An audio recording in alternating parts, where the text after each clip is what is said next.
Ito nga pala guys yung antik na nakuha at nahukay ng mga taga rito sa amin sa Samar.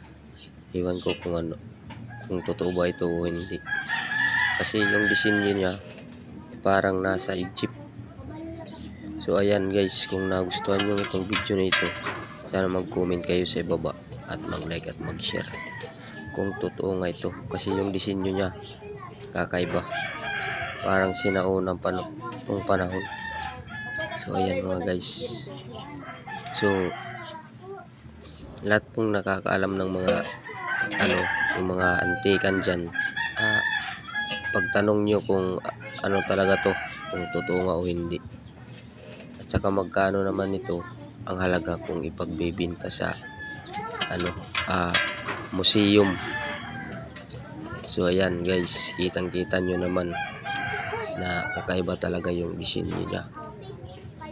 So comment kayo kung nagustuhan nyo sa comment section.